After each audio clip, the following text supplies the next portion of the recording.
মে মাসের পর কোন প্রকল্পের টাকা আপনাদের ব্যাংক অ্যাকাউন্টে ঢুকবে? লক্ষ্মী ভাণ্ডার প্রকল্প নাকি অন্নপূর্ণা যোজনা, যুবসাথী প্রকল্প নাকি যুব শক্তি প্রকল্প, ক্ষেত মজুর প্রকল্প নাকি কিষাণ সম্মান নিধি যোজনা? তো কোন প্রকল্পের টাকা আপনারা পেতে পারেন? আচ্ছা, প্রথমেই এই সমস্ত বিষয়টা বুঝতে হলে আমাদেরকে জানতে হবে বর্তমানে এই যে 4 তারিখে ভোটের ফলাফল বেরোবে, মানে ভোটের রেজাল্ট, এটা কিন্তু সবথেকে গুরুত্বপূর্ণ। কারণ এই ভোটের রেজাল্টই কিন্তু ঠিক করবে যে কারা সরকার গঠন করবে। ভিডিওটা কোনো রাজনৈতিক প্রেক্ষাপটে না দেখে তথ্যমূলকভাবে দেখবেন। আমরাও নিরপেক্ষভাবে বলার চেষ্টা করছি, আপনারাও কিন্তু নিরপেক্ষভাবে ভিডিওটা দেখবেন। আচ্ছা, প্রথমেই আপনাদেরকে জানাই, ধরুন 4 তারিখে তৃণমূল ক্ষমতায় এলো, তাহলে কিন্তু কোনো প্রকল্পের পরিবর্তনের প্রয়োজন পড়বে না।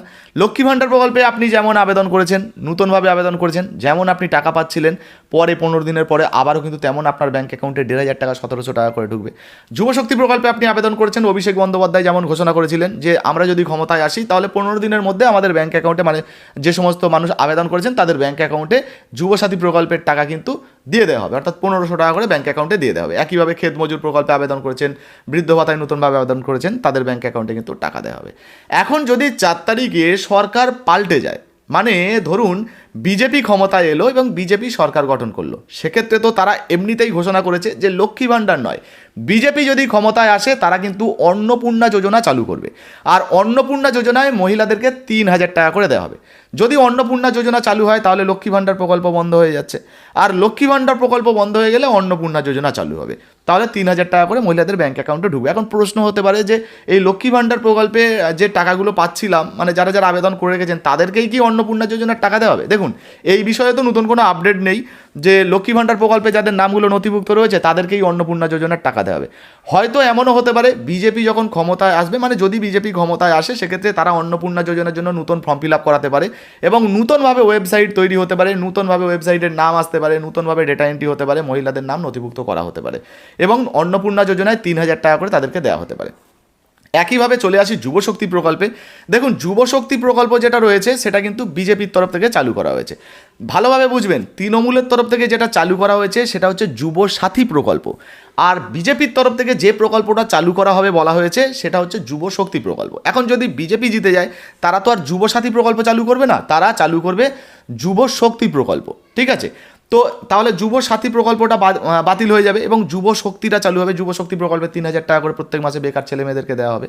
তো তার জন্য হয়তো সময় লাগবে। ওই ধরুন কোনো, যেমন দুয়ারে আমরা দেখেছিলাম এর আগে যখন তৃণমূল ক্ষমতায় এসেছিল তখন দুয়ারে সরকারের যেমন ক্যাম্প হয়েছিল, ওই রকম ক্যাম্প করে বিভিন্ন প্রকল্পের আবেদন হয়েছিল। একইভাবে হয়তো বিজেপি ক্ষমতায় এলে বিজেপি ওরকম কোনো ক্যাম্প করে সেখানে হয়তো অন্নপূর্ণা যোজনা বলুন বা পিএম কিষাণ বলুন বা এই যে যুব শক্তি প্রকল্প বলুন, এই সমস্ত প্রকল্পের আবেদন তারা করাতে পারে বা অন্যান্য যে সমস্ত প্রতিশ্রুতিগুলো তারা দিয়েছে সেগুলো তারা করাতে পারে সেখানে। তার জন্য আপনাদের সময় লাগবে। আর এমনিতেই বিজেপির তরফ থেকে বলা হয়েছে যে জুন মাস থেকে আপনাদের ব্যাঙ্ক অ্যাকাউন্টে টাকা ঢুকবে। সরকারি যারা কর্মচারী রয়েছে তাদেরকে 7ম পে কমিশন দেওয়া হবে, এই ধরনের আর কি। যারা সরকার গঠন করবে তারা তাদের প্রতিশ্রুতিগুলো পূরণ করবে। এছাড়া অন্যান্য রাজনৈতিক দল তারা যদি সরকার গঠন করে তারা তাদের যে প্রতিশ্রুতিগুলো দিয়েছিল সেগুলো পালন করবে। এখন মোদ্দা কথা হচ্ছে যে এই যে 4 তারিখ আসছে, 4 তারিখের যে ভোটের রেজাল্ট, এটা কিন্তু সবথেকে গুরুত্বপূর্ণ। যদি তৃণমূল ক্ষমতায় আসে তাহলে তৃণমূল তাদের যে সমস্ত প্রকল্পগুলো যেমন চালাচ্ছেন সেখানে আর পরিবর্তন করার তেমন কোনো প্রয়োজন পড়বে না। সেই প্রকল্পগুলো যেমন চলছে তেমন চলবে, তারা যেমন টাকা দিচ্ছে তেমন দেবে এবং যেমন প্রতিশ্রুতি দিয়েছেন আশা করি সেই রকম প্রতিশ্রুতি তারা পূরণ করবে।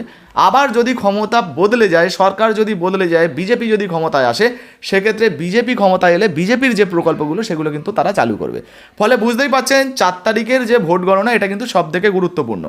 আর আরেকটা বিষয় আপনাদেরকে জানিয়ে দিই, দেখুন ভোট গণনা হয়ে গেল মানেই যে পরের দিন থেকে প্রকল্পের টাকা ঢুকবে বা নতুন প্রকল্পের আবেদন হয়ে যাবে এমনটা নয়। সরকার গঠন হবে, মন্ত্রিত্ব গঠন হবে, কে মুখ্যমন্ত্রী হচ্ছে, কে অন্যান্য মন্ত্রী হচ্ছে, সেই সমস্ত ক্যাবিনেট গঠন হবে, মানে মন্ত্রিসভা গঠন হবে আর কি। তো হওয়ার পর তারপরে এই সমস্ত যে প্রকল্পগুলো, এই প্রকল্পগুলোকে আবার বাস্তবায়ন করা হবে। সেক্ষেত্রে তৃণমূল বলুন বা বিজেপি বলুন, উভয় ক্ষেত্রেই কিন্তু 10-15 দিন সময় লাগবে। তারপর থেকে কিন্তু আবার নতুন নতুন ঘোষণা আসবে। ঘোষণা এলেই কিন্তু পরবর্তীতে ভিডিওর মাধ্যমে সেগুলো আপনাদেরকে জানাবো। তবে এই মুহূর্তে আপনার কি মনে হচ্ছে, আপনার এলাকায় কোন নির্বাচনী দল, মানে কারা জয়ী হওয়ার সম্ভাবনা রয়েছে? সেক্ষেত্রে বিজেপি বলুন, তৃণমূল বলুন বা সিপিএম, কংগ্রেস, আইএসএফ বা জেইউপি, যে দলই হোক, আপনি কোন দলকে মানে মনে করছেন যে আপনার এলাকায় জিতবে বা কারা সরকারে আসবে, অবশ্যই আপনার নিজস্ব মন্তব্য মতামত কমেন্ট সেকশনে কমেন্ট করে জানাবেন। আর বর্তমানে আপনি কোন প্রকল্পের টাকা পেতে চান বা কোন প্রকল্পে আবেদন করেছেন লিখে জানাবেন। ভিডিও ভালো লাগলে লাইক দিয়ে শেয়ার করে দেবেন। ফেসবুক থেকে দেখছেন এখনও পর্যন্ত আমাদের ছোট্ট পেজটিকে ফলো করেননি, অবশ্যই ফলো করে পাশে থাকবেন। ইউটিউব থেকে দেখছেন সাবস্ক্রাইব করেননি, অবশ্যই সাবস্ক্রাইব করবেন। আর যারা ফেসবুক থেকে দেখছেন অবশ্যই আমাদের ইউটিউব চ্যানেলটিকে সাবস্ক্রাইব করে আমাদের একটু সাপোর্ট করবেন। ভিডিওটা শেয়ার করতে ভুলবেন না। ধন্যবাদ।